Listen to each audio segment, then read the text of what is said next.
There is a specific reason why many high income professionals are broke as a joke and living paycheck to paycheck.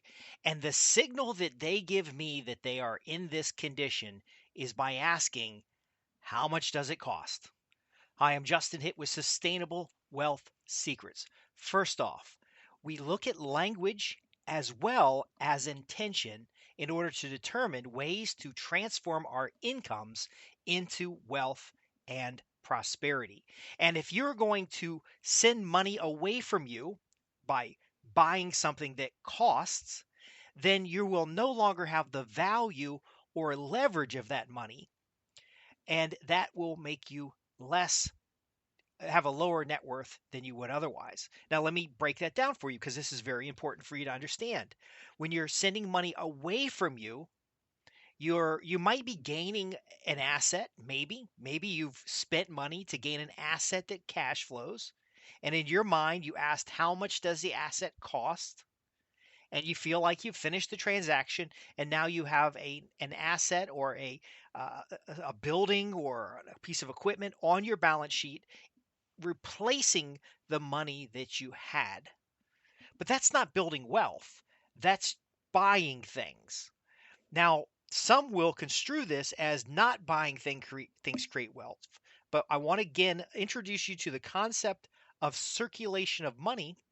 So rather than asking, what does this cost? You want to ask, where is the profit in this?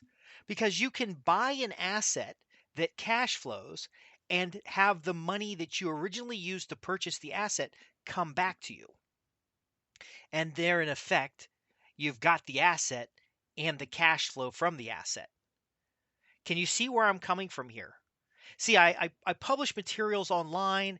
I write special reports. I do coaching and consulting. I have a newsletter for so many different years. And I've seen the question again and again, what does it cost to X? So, what does it cost for me to improve my education so that I can earn more money? Well, you can earn more money by doing things with the money you have that earns more money. A college degree that has student loans and it has liability associated with it is not as valuable as simply learning the information you need to take specific actions that increase your income. And I don't mean to burst the entrepreneurial bubble in a lot of people, but they come to me and they say, Justin, I have this business idea. I'm in the business. I'm making $12 a day. And how do I get that to $24? So, first off, $24 is too small of a goal. And I don't care if this is $12 a day net. You spent $1 million, you got back 1,012,000, and you're made a $12 net. How do we get to 24 net? It doesn't matter what the numbers are in case, but the goal itself is too small. And in many cases, these entrepreneurial endeavors or these desires to run a business could be something aside to a full-time job. But they reel back and they said, "Look, I don't want to work a full-time job. I don't want to be a slave to the man." Well, if you go get a client and the client makes demands on you and you deliver to the client, you're no more independent or less independent than someone who is an employee. I guess there is a difference where you can have more than one client. And sure, if you have a packaged service that you could deliver to two or three people, but eventually you're going to run out of hours. So the wrong question is, how do I trade hours for dollars? And the right question is how do I circulate these skills I have? Because again, we talk about the 8 forms of capital. We're not talking about just money capital. If all you have is money, you have very little because most currency these days is fiat currency. And so your knowledge is a form of capital. That knowledge allows you to trade your insights. Now, you can trade it by the hour, you can trade it by the project, you could create a piece of intellectual property and trade it with somebody. But ultimately, you're going to have to trade something. Now, financial capital could also be your investments. Where do you place your investments? Do you invest in the stock market? Or do you invest in your education? Or do you invest in relationships that build you income streams? Do you see where we're coming from here? Now, I argue that you should invest in your natural environment around yourself and home.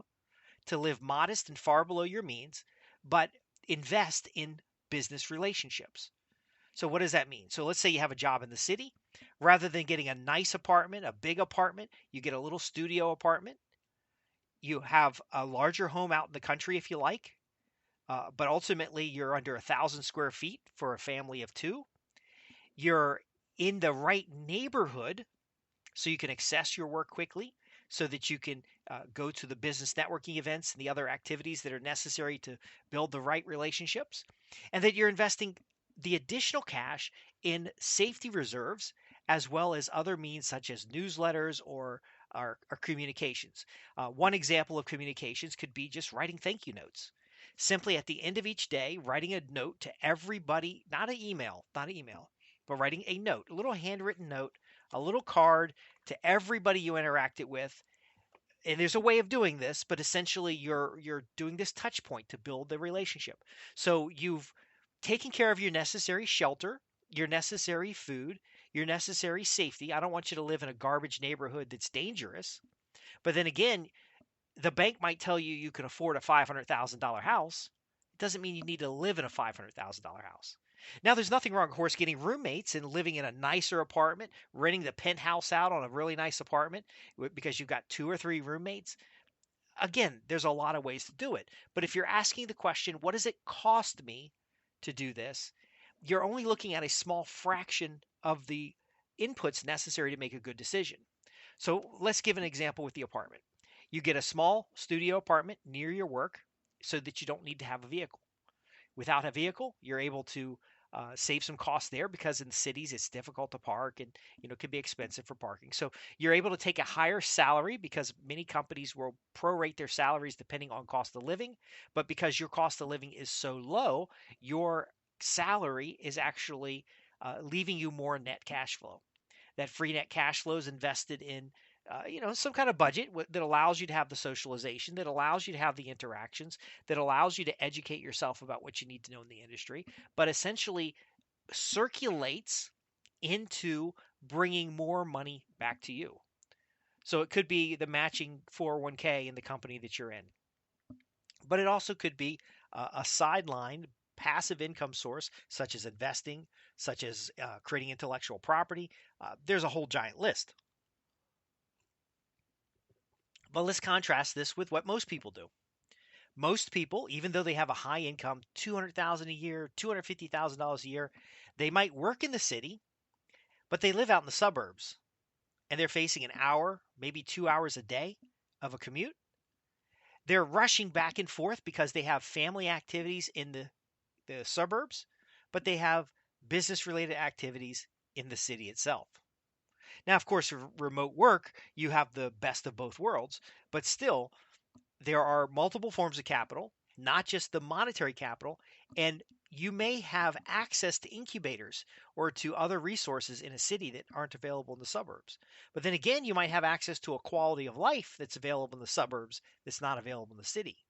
So again, if you're just asking what does it cost? Yes, it could cost less to live in the suburbs, but your actual costs will include the time you're losing to commute, your actual commute costs, different types of insurance and other activities versus if you lived in the city, it would be a different story. Now, individual situations vary, but again, can you see how if you're asking how much does it cost, you're not asking a big enough question to know what is the most value?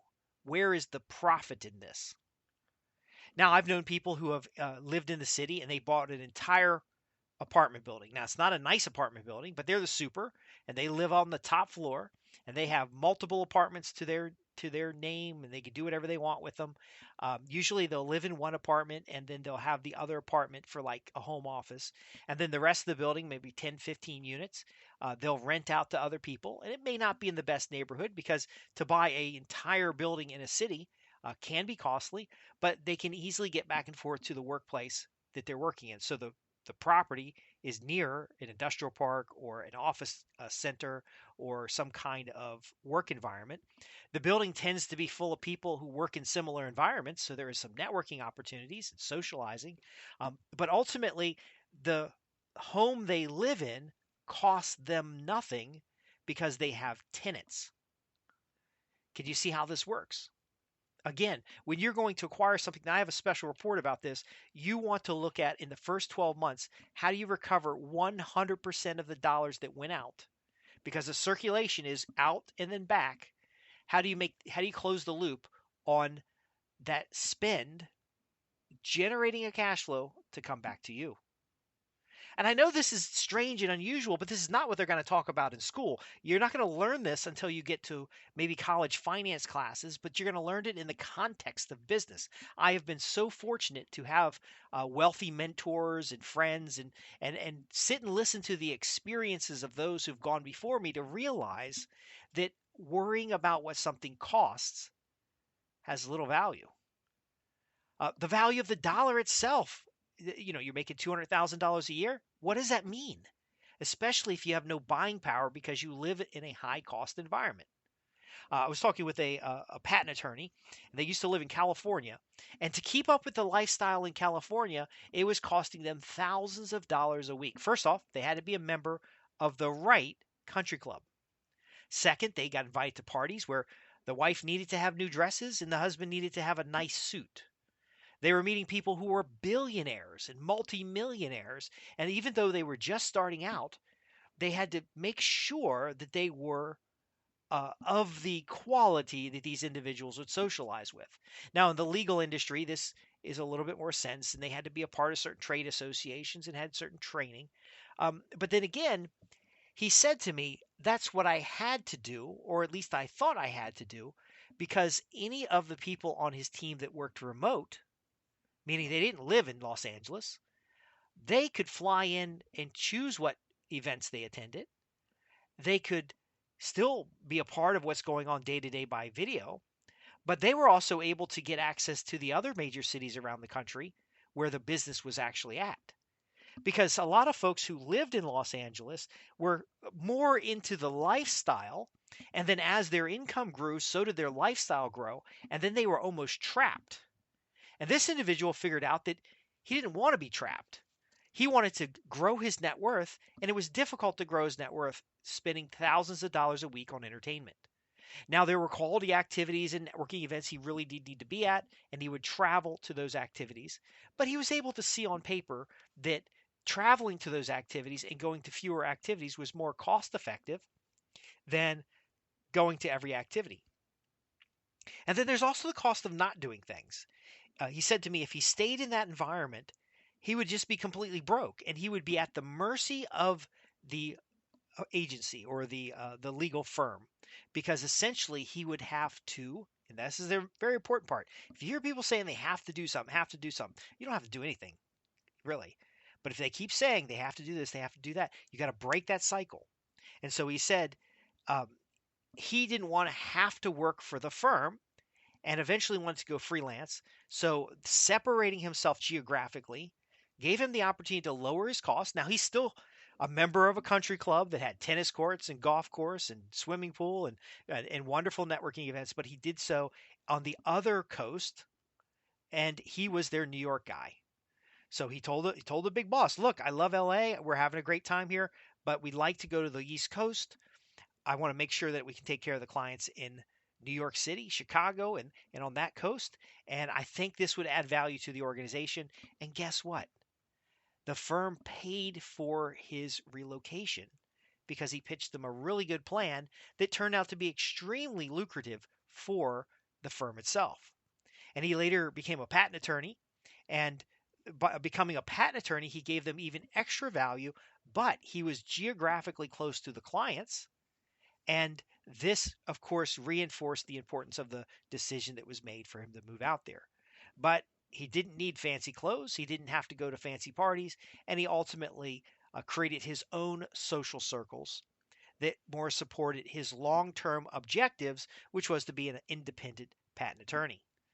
So, can you see how this works a little bit? If you're worried about cost, you're almost trapping yourself someplace to do things the way others want you to look at it. And again, society pushes on you. This is only going to cost you this much. They narrow. So when you're selling, you want to narrow down your prospects' potentials for objections, or the number of check boxes they need to check off in order to make a decision to buy. And so a lot of folks will tell you, well, just make a decision on cost. All other things being equal, make a decision on the cost. But I'm advocating that if you want to build wealth, if you want to transform your income into free net cash flow, because again, that free net cash flow is necessary to drive down debt, to build up assets, to build out a portfolio of passive income, whether it be real estate or investments or cryptocurrency or whatever you're choosing to invest in. Um, you can't get there if you're enslaved and trapped in both a mindset and an environment that limits your growth. So, again, we're always talking about the juxtaposition of what is said to convince you to do something and then what is necessary to get the results that you're looking for. And what I found with my interviews of wealthy individuals, business owners, entrepreneurs, investors, lawyers, and accountants, and people who really are, when you say a $250,000 a year income, they're really like, well, that's not that much because they're making 500,000, $1 million, or they're high net worth individuals with high liquidity. They didn't get there being a part of the lucky sperm club. They got there because they didn't spend money, they circulated money.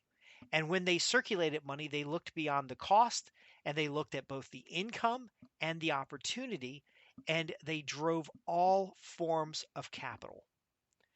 When you drive all the forms of capital, I'm not going to cover all the 8 forms of capital right here. I've covered it in other programs, but you're starting to build this portfolio that makes it difficult to lose. And essentially, though, if you're living far below your means, meaning you're freeing up as much cash as possible, you now have dry powder when opportunities come in the marketplace. I'll give you one example before we wrap up. Uh, when silver boomed, a lot of folks were kicking themselves afterwards. They saw the price of silver go up. This was in the 90s. Actually, this is 2000, probably right after the crash in 2008. And by the way, I didn't lose much money in the crash of 2008 either because I had these strategies in place. But the methodology we used to circulate money into the silver market doubled our silver money and then allowed us to have the free net cash flow to get into the next position, because you'll notice these peaks and valleys in the market are with different positions. And so if you are fully invested in one area and you can't move quickly because you haven't circulated the money to generate a free net cash flow, then you won't have the dry powder necessary to take up on the new opportunity. Now, a lot of times when people are saying, well, what does this cost? That tells me again that they are strapped. They have spent all the money they've got it tied up, and they don't see money the same way you and I do, and the people who are transforming income into wealth. Because again, they're only seeing the money go away. I want you to see the money come to you. I want to see that you can change your situation. I want to show you that you can walk into environments and create the environments necessary so that the money comes back and it comes back quickly. Now, if you have questions about this topic, visit me at www.sustainablewealthsecrets.com. Simply go to the contact page. I would prefer a fax or a letter. I will get back to you, but if you leave a comment on some of these platforms, I will eventually see them. And again, this really is about a little mindset shift, and it does require a little bit more effort up front. So if you ask, what does this cost? Somebody can just give you a price. It has no meaning. If you're going to find the meaning, if you're going to find the angle in order to recover the funds that you invest in such a thing, and by the way, it goes from what's the cost of it, what's my investment, to where's the profit. If you're focusing on where's the profit and circulating that money, you're going to have to plan a little bit better up front. So in our more advanced programs, we show you how to plan so that you can make purchases with other people's money, or you can make purchases with no money of your own. We show you how to structure investments so that you can see where money is outflowing and then have some calculation of where money comes back. And then, of course, we also talk about the 8 forms of capital, which allows you, without any money of your own, to start making the connections and relationships necessary to build wealth and abundance. I'm Justin Hitt with Sustainable Wealth Secrets. I'll see you in the next program.